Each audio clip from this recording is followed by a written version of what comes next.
Hello my sweet potatoes, it is Michelle, and today I wanted to share some of my best tips to help you take your content to the next level. I'm a full-time content creator. I've been doing this for about 3 years now, and I've shared a bit of my content creator journey in the past, and I know a lot of people that watch me also are trying to be content creators, so I want to share some tips that helped me that I think will help you take that next step in your journey. But all the tips today are going to be mainly geared toward YouTube, Instagram, and TikTok, because those are the platforms that I am mostly on. So we're going to be going over a bunch of things like the visuals, audios, editing, storytelling. I'm also a small business owner. I have my own jewelry line called Bijou Komorebi that I started last summer, and I do everything for that by myself. I'm a one-woman show, so that also means I create all of the content on my social media channels for my business page by myself. So even if you're a content creator or you're a business owner, I hope these tips will help you out. So if you're ready to take that next step in your journey, let's start off with tip number 1, which is to invest in your equipment. I've said in the past that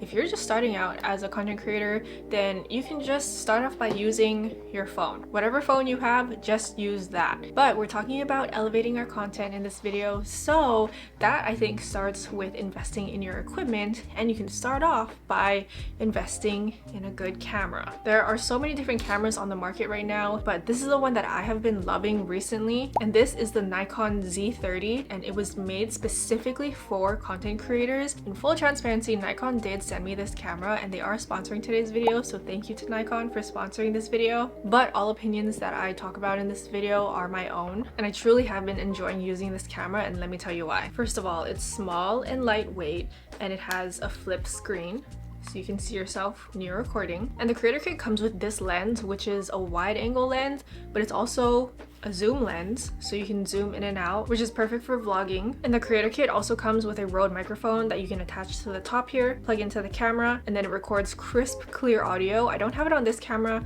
but I am shooting with the Nikon Z30 as well, and I currently have it set up on the camera that I'm recording on now. It also comes with this grip, which also acts as a tripod, as well as a Bluetooth remote, which fits perfectly in this little slot on the grip. And for the camera itself, it's amazing because it shoots in 4K video. Everyone wants that crisp, clear, high quality definition when they're recording, which you can get with 4K, and it also takes amazing photos. I feel like a lot of my cameras that I've used in the past were only good for video recording, like they were specifically vlog cameras for me, but this one can do both video and photo super well. So I especially love this when I know I'm gonna be needing to take a lot of videos and photos, like when I'm traveling, for instance. The other amazing thing about this camera is that when you're doing face-to-face talking videos like this, it tracks your eye. Like when you look on the screen, there's a little yellow box that is constantly tracking your eyes, so whatever you're doing, whether you're moving closer, further, you're always going to be in focus, which is amazing because one of my pet peeves when I'm filming is when I'm not in focus, so this helps eliminate that issue. So the Nikon Z30 comes with pretty much everything you need to elevate your visuals and your audio, all bundled in this kit. If you want to learn more about it, check out the link in my description box. But that about sums up my first tip, which is to invest in your equipment. I would say the next step is to learn how to shoot in manual mode instead of auto. Shooting in auto is good if you're just starting out because the camera will just choose all the best settings that it thinks is the best, but it can lead to grainy or noisy image quality, especially for videos. And that's another one of my biggest pet peeves, is when my footage comes out looking really noisy. It's just not as crisp and clear or as sharp as I want it to be. So to avoid that, I like shooting in manual now. Alright, so I'm currently shooting in manual mode, and I'm also in video mode, and these 3 settings at the bottom are what you need to be aware of when you're shooting in manual: your shutter speed, your aperture, and your ISO. Shutter speed tells you how long the shutter is open for. For example, this would be 1/60th of a second. This is the aperture, which tells you how big the lens opening is that lets in light, and it's expressed in f-stops, so this is f-stop 3.5. And your ISO is how sensitive your camera sensor is to light, but the higher this number, the noisier and grainier your footage is going to be, so I try to keep this number as low as possible. I also like to keep my aperture low because it lets in the most light, and it also gives you that blurry background effect. So we have this candle as an example, and you can see that the background is quite blurry because our aperture is low, but if we increase the aperture, you can first see that the image gets quite dark. So let's try to increase the brightness by increasing our ISO. But the more you increase this number, the chances are the image will be grainy or noisy. But you can also see that because we have a higher aperture, the background is a little bit more in focus as well. But because I want to make sure my image is as clear and high quality as possible, I'm going to keep the ISO low, as well as the aperture. It lets in more light and allows the subject to pop more from the background. As for the shutter speed, there's a rule of thumb that says the denominator should be 2 times your frame rate. So for me, I'm shooting at 30 frames per second, so I would multiply that number by 2, which is 60. So my ideal shutter speed would be 1/60th of a second, which is what I have here. This will make sure that your video turns out high quality and any moving objects in your video won't be blurry. Manual mode just gives you so much more control over your shot. Like I said, auto is great, but you can do better, especially if you want to shoot a lot of high quality cinematic style films. You're going to want to get comfortable with shooting in manual, but the specific settings that you use for your shutter speed, aperture, ISO, all that is just going to depend on the lighting situation that you're working with. Those numbers are going to change with every scene that you shoot in. That's why you just need to learn and memorize how each setting is going to affect your picture quality, because it does depend on your lighting. But that also brings us to my second tip, which is that lighting is super important. So right now I'm currently filming with a few different lighting sources on. I have this huge studio light with a softbox over it. I also have a lamp right here off screen that you can't see. I have this ceiling light here, and I also have a LED like tower light in the back over there. So those are my 4 lighting sources that I have on right now. You definitely don't need this many, but I'm kind of going for like a certain vibe, like a cozier, trying to be kind of cinematic type of vibe. And for that, you're gonna want like a main light source and then like a secondary light source on the other side, and then some extra like mood lights in the background. You definitely don't need a setup like this, but I just like the look of it. Like I said, it feels a bit cozy and vibey, especially for sit-down videos like this. I like to make my backgrounds look a little bit more fun and aesthetic, but the lighting you use also affects how your picture quality comes out. You can absolutely just use natural lighting. Like if you just sit next to like a big window and just let all the natural lighting hit you, then that's gonna be the easiest. But in my apartment, I actually don't have a lot of natural lighting that comes in, and especially today it's quite cloudy, so that's why I'm using these like artificial light sources. But also using artificial light helps you make sure that the lighting stays consistent throughout your entire video, because if you're using natural lighting, then it might start to get a little bit cloudy, so that's gonna change how your image looks, because it's not going to be as well lit anymore. So there's going to be a lot of lighting changes throughout the video, and it can be annoying because you might have the perfect shot in the beginning, but then towards the middle or something it might get really dark because suddenly it's gloomy. So that's the only downside about using natural lighting. So if you do want to go for that more professional feel, then I think artificial lighting like this is going to be your best friend. And going back to my tip about keeping your ISO number as low as possible to reduce the noise, in order to do that, you're going to want to make sure that wherever you're filming in has enough light. So sometimes natural lighting might not be enough, so you might need to supplement it with another lighting source, because if your room or wherever you're filming in is too dark, then the image quality is not going to turn out as good. So like I said, I use this huge studio light. It was definitely also an investment, but I have gotten so much use out of it because I use it for my content creation like I am right now, even for my small business. I do have this softbox on it right now, which diffuses the light and makes it look a lot softer, but if I take it off, the light itself kind of looks like real sunlight, you know, like when the sun streams through your window. It kind of replicates that look. So I like to use it a lot when I'm filming content for my freelance clients, or if I'm filming content for my small business making jewelry. And again, it's great on gloomy days when I want to film with some like pretty sunlight, but there is none. So in that case, I'll use my studio light to replicate that look. So like I said, lighting is super important. It sets the vibe for your video, and it also helps with your video quality. My next tip is to also be mindful about your audio. Audio is also very important and pretty much just as important as your video quality. A lot of people nowadays just like to, especially for long form YouTube videos, they just like to play it in the background while they do other things. Maybe they're doing chores or something. They'll just play your video in the background, but if they can't hear you or really understand you, like there's a lot of background noise, then it's not going to be enjoyable to listen to. So that's why having a camera that can record really good good audio or having some kind of audio attachment is super important. So I just unplugged the Rode microphone from my camera, but this is what the audio from the Nikon Z30 sounds like without any external microphones or anything connected to it. This is straight from the camera. But this is the audio with the Rode microphone from the creator kit plugged in now. So you can hear the difference. There's a lot less fuzziness and like background noise with the microphone plugged in. My voice just sounds a lot clearer. So you definitely don't need an audio attachment, but I do think it would be worth it, especially if you're thinking of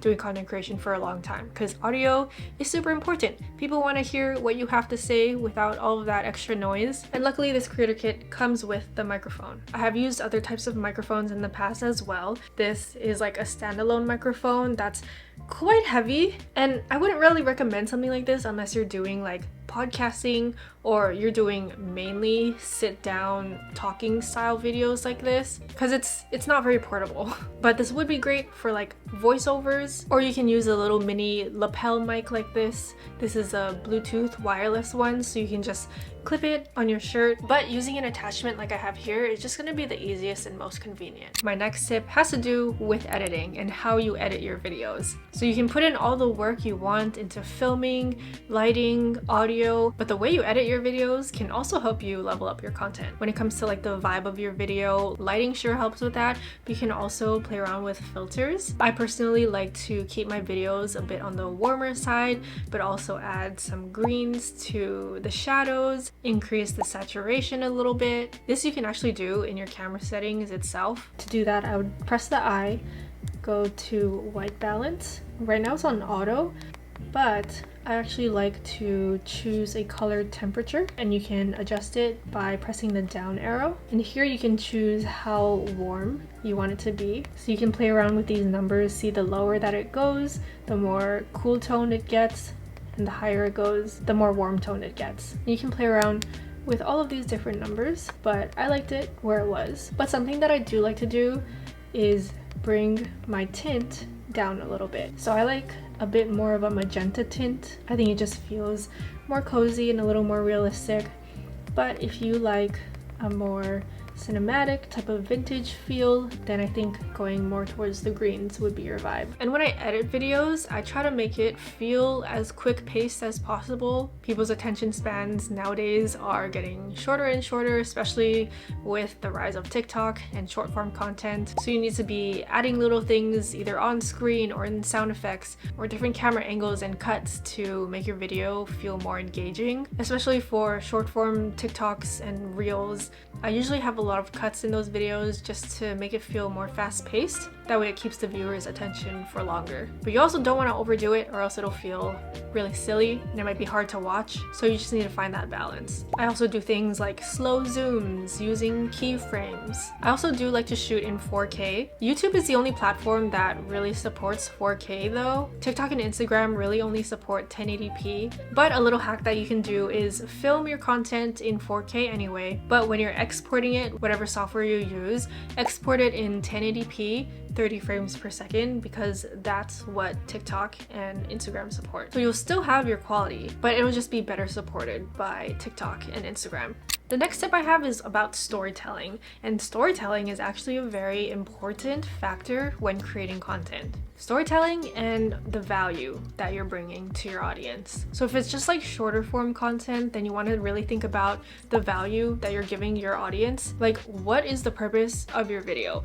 Do you want to inspire people? Do you want to educate them, entertain them, motivate them? Whatever it is you're trying to convey in that piece of content, make sure it is clear from the second they lay their eyes on your video. Have some kind of text overlay as like a title, because if a viewer can't tell what your video is even about, then what's the point of them watching? I also like to think about if my content is gonna make people want to either save or share it. Views, likes, comments are valuable metrics, but I think saves and shares are even more important to keep in mind, because if people want to save your content, that means they do find it valuable and they want to go back to it at some point in the future. And if they share it, then they think it's valuable enough for other people in their circle to also see it. So for me, I do a lot of fashion and outfit videos. My goals for that are to inspire people, especially other people who may be petite like me. And especially when I shoot content centered centered around like petite specific outfits, especially like pants or dresses and skirts, that's going to be really valuable for other people in the petite community, and they're going to want to save and maybe share it with other friends that may also be part of this community, so that way they know where to look for the pieces that are going to help them feel the most empowered. And then for long form content, you're going to want to think about your storytelling. Everyone has a story to share in every video that they put out there, so what is the story and the message in the content that you're sharing? There are like 5 main phases that every story has. I learned this in English class in like high school, but you can kind of follow that in order to tell your own story. And this doesn't need to be for like serious topics either. It can be for like random casual topics like days in my life, daily vlogs, just like casual things like that. You can still follow a good story structure. It's gonna keep people more engaged and make your story more compelling to listen to. So aside from all the equipment and things you need to actually create the video, also think about how you're going to present your content in the most compelling way by adding as much value as you can and telling a great story. And the last thing that I want to leave you off with is to not blame the algorithm. If you're going to be a content creator, then obviously growth is going to be something that you're very focused on, but growth is hard. It comes with time, and you can't compare yourself to other people. I feel like there are a lot of people who shared their explosive growth, but just know that that's not the case for everyone. That is not the norm, and it's okay. It's okay if you're growing slowly, but I wouldn't blame the algorithm for the slow growth. I think if you are growing slowly, like much slower than you would like, then definitely take a step back and look at your content, because it may very well be that your content just isn't providing the value that people want. It's not conveying your message clearly. Like, you could be using all the tips that I've shared in this video and all the other tips that other seasoned content creators are giving out there. You could be using the best of the best equipment, and you still might not be growing. And that could just be because your content just isn't that good. And it's a tough pill to swallow. It really is. No one wants to be told that their content is not good, but it can be true. So don't just blame the algorithm, because if your content is actually good, then the algorithm shouldn't matter. Like, even for me, I've had my struggles with growing over the years. I was kind of putting out videos that even I didn't really care about, short form and long form, and I was like, why am I not growing? And I think it's because my goals just weren't in the right place. Like, I was kind of just posting just to post, thinking that the more I post, the more chance that I have of a video blowing up. And while that may be true, you do also need to think about your why. Like, why are you trying to become a content creator in the first place? Why are you putting out all of this content? What is your goal here as a content creator? But you know, everyone's content is going to look and feel different, even if you're in the same niche as somebody else. And finding what works for you and building your audience is just gonna take time. But I do hope that these tips do help you in your content creator journey. That's really what I'm trying to do with this video, just help other content creators. I'm definitely not the best content creator out there, but I do have a bit of knowledge that I've gathered throughout the years of doing this. So I just love to share it with other content creators out there, hopefully help you guys on your journey as well, because I think it's good to support each other, and there's room for everybody. So that's all I have for you today. If you like this video, give it a thumbs up and subscribe if you would like more content creator journey tips and videos like this. Thank you also to Nikon for sponsoring today's video. Check out the Nikon Z30. I'll link it in my description box, and I will see you in my next video. Bye!